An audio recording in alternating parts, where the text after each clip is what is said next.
Welcome to week 6 of my NFL power rankings. What a week that we had in the NFL. We had some of the teams at the top of my list lose. We had a couple big upsets this week, lots of movement, and overall a great way to finish off the first third of the NFL season. Like and subscribe because obviously so much more content coming. I'm going to try to get 2 videos a week to you, whatever fits in my college schedule, and let's get into it. Number 32, I have the New York Jets. They go into London and they play a scrappy game with the Broncos, but offensively, this was their worst game of the year. Justin Fields' statistics don't even look real. It looked like he only played like half a game with the amount of passing yards, and he was just not making the plays that he needed to make. And this Jets team is terrible. They have looked like the worst team in football for this entirety of the season so far. And Aaron Glenn in his first year as the Jets head coach is not doing the job that he was brought in to do. Number 31, I have the Tennessee Titans. Speaking of coaches, they fired Brian Callahan following their loss to the Vegas Raiders. Cam Ward was not great offensively again. This team's offense has just been dead for most of the season.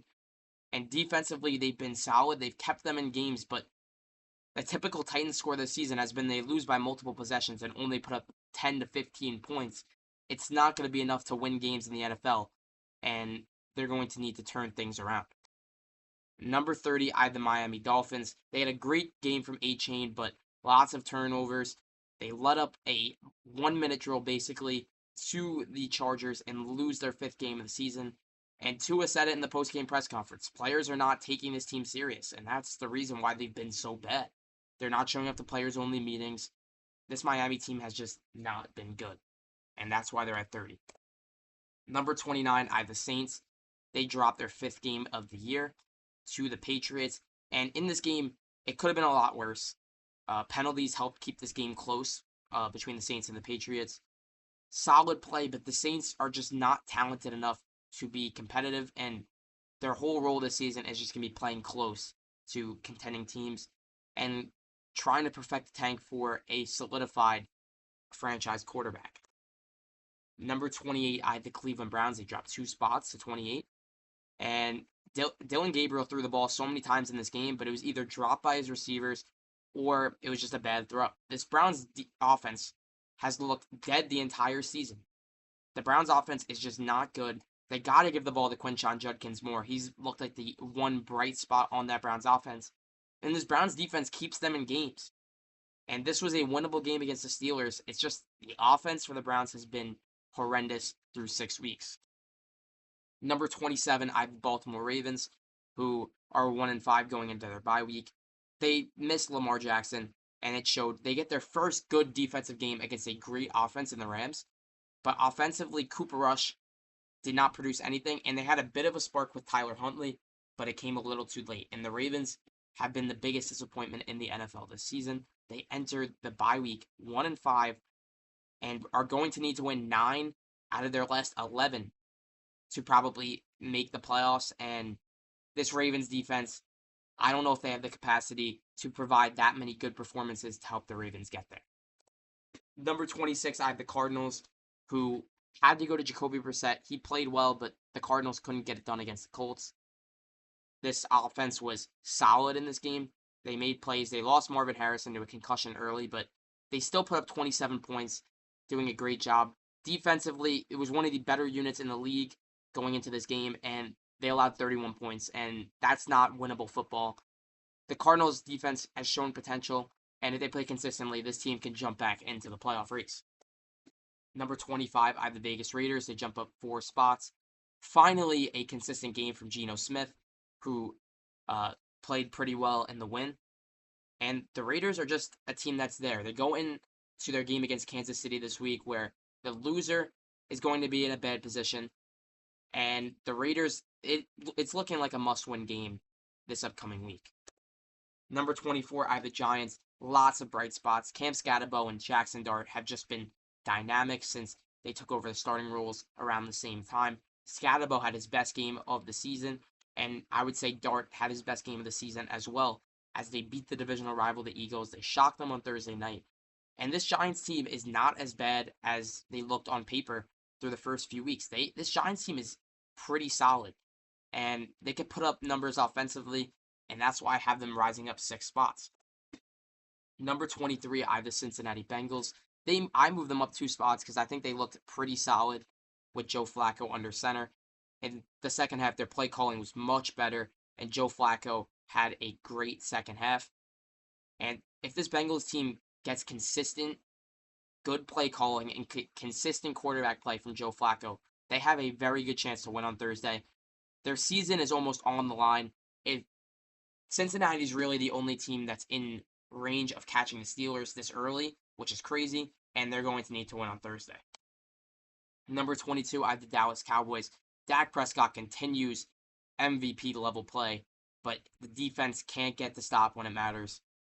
George Pickens has been a top 3 receiver this year, and the Cowboys are playing great offensive football, but this defense, ever since they lost Micah and other key pieces, they have looked like a shell of themselves, and that's why this Cowboys team is under 500 at this point in the year. Number 21, I have the Carolina Panthers. I moved them up 3 spots. They get to 500 with the win over the Cowboys, who I just mentioned. They got a big day out of Ted McMillan. He scores his first few touchdowns in the NFL. Defensively, they played pretty solid, and Bryce Young just continues to have clutch drives. And a guy that we were questioning early on in the season has produced 2 big wins as of late, or with late game drives, and that's the type of football that Panthers fans want to be seeing. Number 20, I have the Houston Texans. They jump up 1 spot. They were on bye this week, so not much to say, but a big game upcoming against the Seahawks, as the Texans need to win every game that they can at this point, with the Colts and Jaguars looking like solidified contenders so far. 19, also Minnesota on bye, another team that's just going to need to win their games because everybody in their division is over 500, but I dropped them 2 spots just because of teams moving around. Number 18, I have the San Francisco 49ers. This team is so injured right now. Injuries on both sides of the ball. I think Mac Jones' insanity run has come to an end. He was all right, but not good enough to pick up the win. And I think injuries are going to start catching up to this Niners team, as they are the most injured team at the NFL at this point. Number 17, I have the Commanders. They fail to win the big game this season once again. They fumble, they throw the game late, with just a bad mistake. And this was such a winnable game, with the officiating being the way it was. Washington should have won this game. And they unfortunately come on the losing side of it, and lots of questions through 6 weeks as this team sits at 500. Number 16, I have the team that beat the Commanders in the Chicago Bears. Caleb Williams just getting better by the game. DeAndre Swift had his best game of the year. This offense just looks 10 times better than it did last year under Ben Johnson. And this Bears team looks like a serious competitor in the NFC. And in their division, they're going to need to get all the wins that they can, but Chicago takes a big step with the win over the Commanders. The Falcons are another team that took a big step with the win on Monday night. They beat the Bills. Bijan Robinson's just unstoppable. Drake London, that whole offense has been playing incredible when they can. They had really only 1 bad game this year, but outside of that, they've been great.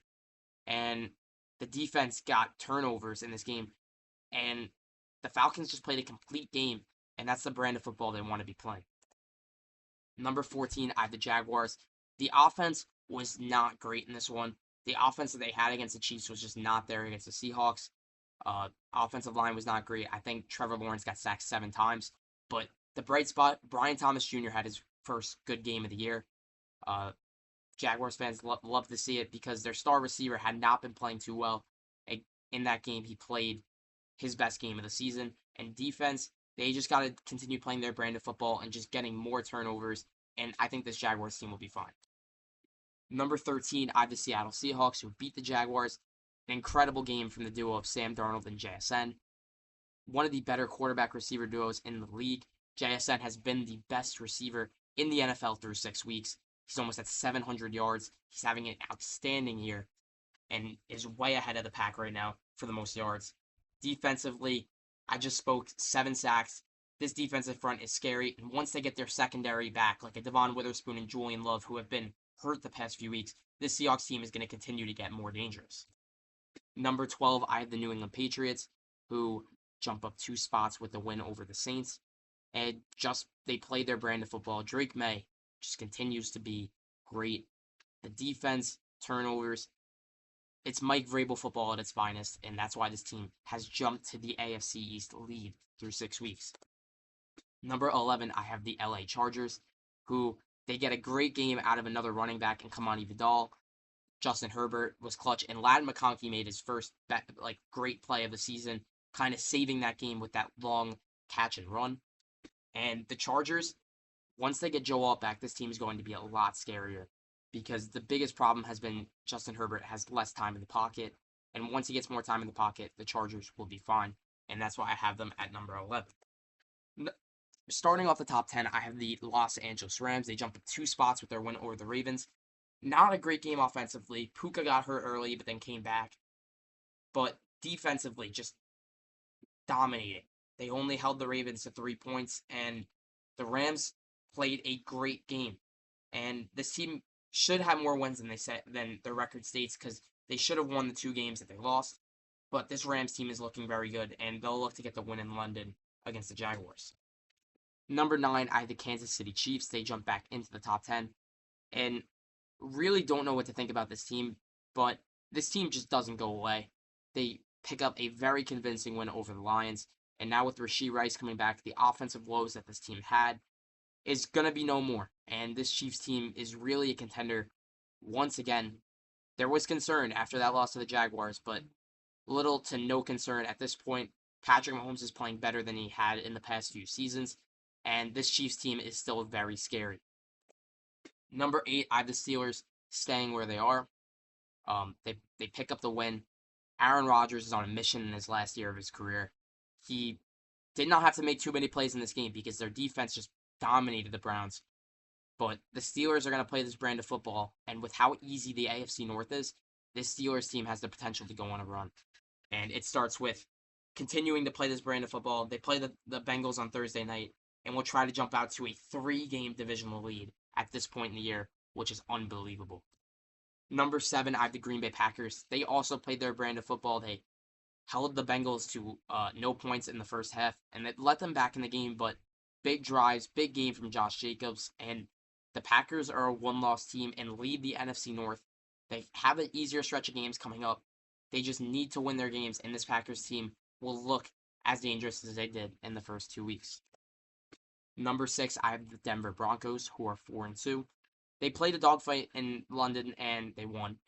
The defense is just incredible. Nick Bonito is probably the leader for Defensive Player of the Year at this point. Their defensive line is just great. This whole defense is just a really great unit. And once the offense gets going, we saw it with Bo Nix last year, this team will be very good. I have them at number 6. Number 5, I have the Buffalo Bills, who sit at 4-2 after their second straight loss. It might be time to sound the alarm. Josh Allen did not play great in this game. Their whole offense was just not great. Their defense kept them in the game.